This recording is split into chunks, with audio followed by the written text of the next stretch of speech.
Quando a gente pensa em solo, o que geralmente vem à mente? Terra, poeira, talvez? Mas e se a gente começasse a enxergar o solo de outra forma? Como se ele fosse, literalmente, a pele viva do nosso planeta. É sobre isso que a gente vai conversar hoje. Essa pergunta, que parece tão simples, na verdade, abre uma porta para um universo de complexidade. Porque a resposta para o que é o solo muda, e muda muito, dependendo de quem está olhando para ele. E aqui a gente chega no centro da questão. Para alguns, o solo não passa de um obstáculo, sabe? Um monte de terra que precisa sair do caminho. Já para outros, ele é a base de absolutamente tudo que vive. Um sistema biológico pulsante, essencial para nossa própria existência. Duas visões que não poderiam ser mais diferentes. E essa diferença de perspectiva fica muito clara quando a gente coloca lado a lado. Para a mineração, por exemplo, o solo é basicamente a camada que está em cima do que realmente importa, os minérios.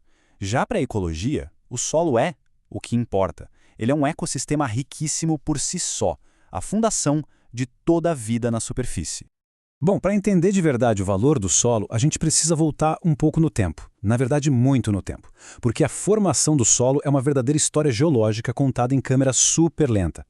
O nome técnico para esse processo todo é pedogênese. Um nome meio complicado, né? Mas a ideia por trás é fascinante. É basicamente a jornada épica de uma rocha dura e sem vida se transformando, pouco a pouco, num meio fértil e cheio de potencial. É um processo que nunca para, de desgaste físico e pura transformação química.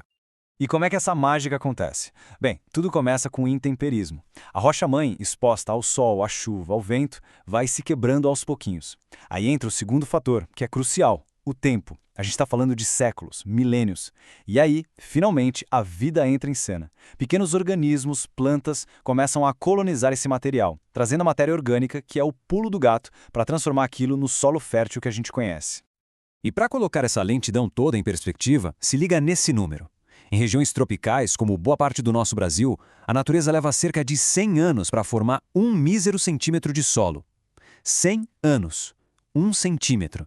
Pensar nisso muda a forma como a gente olha para um punhado de terra, não é verdade?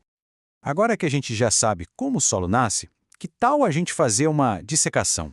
Vamos dar uma olhada por dentro, entender do que um solo saudável é realmente feito. É como espiar por baixo da pele da terra. Olha que interessante, um solo perfeito não é uma massa compacta. Pelo contrário, quase metade dele é feita de partículas minerais que vieram lá da rocha original. A outra metade é basicamente espaço vazio preenchido com água e ar. E isso é fundamental para as raízes das plantas e para a vida microscópica. E tem uma pequena, mas importantíssima fatia de matéria orgânica, o famoso humus, que é o coração da fertilidade do solo.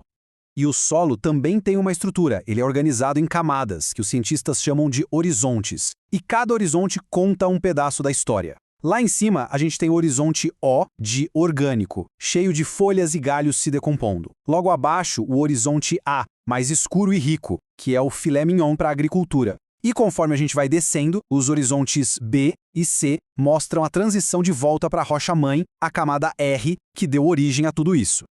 Bom, esse sistema todo, que é super complexo e que demora uma eternidade para se formar, está hoje sob uma ameaça gigantesca e muito rápida.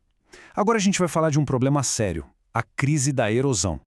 Essa citação aqui resume perfeitamente a gravidade da situação. A gente não está falando de um probleminha qualquer, localizado. A perda de solo fértil por causa da erosão é uma das crises ambientais mais sérias e mais espalhadas pelo mundo hoje. E esse gráfico, olha, ele é de cair o queixo. Vejam bem a diferença. Numa área de mata fechada, a perda de solo é quase nada, uns 4 quilos por hectare no ano. Numa pastagem, já pula para 700 quilos. Agora, se preparem. Numa plantação de algodão com o solo mais exposto, a perda vai para 38 mil quilos. 38 toneladas de solo que levaram séculos para se formar, indo embora em um único ano. É assustador. E para onde vai todo esse solo que se perdeu? Uma grande parte dele vai parar dentro dos rios. É o tal do assoreamento. Essa terra toda vai se acumulando no fundo, o rio fica mais raso e aí a capacidade dele de carregar água diminui. O que acontece na próxima chuva forte? Enchentes muito piores. Em casos mais extremos, a erosão cria essas verdadeiras cicatrizes na paisagem, as vossorocas. São como feridas abertas, rasgos gigantescos que podem ter metros de profundidade. Uma terra com uma vossoroca dessas fica simplesmente inutilizável. E é claro que, embora a erosão seja um processo natural, a ação humana coloca muita lenha nessa fogueira. O desmatamento deixa o solo nu, totalmente desprotegido, a ocupação de encostas de qualquer jeito, como a gente vê em áreas da Serra do Mar, por exemplo, coloca um peso extra num terreno que já é frágil. O resultado? Deslizamentos de terra catastróficos. Mas calma, nem tudo está perdido. A boa notícia é que existem muitas técnicas inteligentes e super eficientes para a gente lutar contra a erosão. Vamos então para soluções? Ver como a gente pode proteger esse nosso alicerce? Aqui a gente tem 3 exemplos bem clássicos e eficientes. O terraceamento, que transforma os morros em degraus, quebrando a força da água. O plantio em curvas de nível, que é basicamente arar e plantar seguindo as linhas do relevo, criando barreiras que freiam a enxurrada. E a associação de culturas, que além de proteger o solo, mantendo ele sempre coberto, ainda ajuda a equilibrar os nutrientes. São soluções geniais. E com isso, a gente chega na reflexão final. O solo é a nossa base, é o alicerce da comida, da água limpa, dos ecossistemas. A pergunta que fica no ar e que serve para todo mundo é: será que a gente está tratando esse recurso tão incrível e que demora tanto para se formar, com o cuidado e o respeito que ele realmente merece?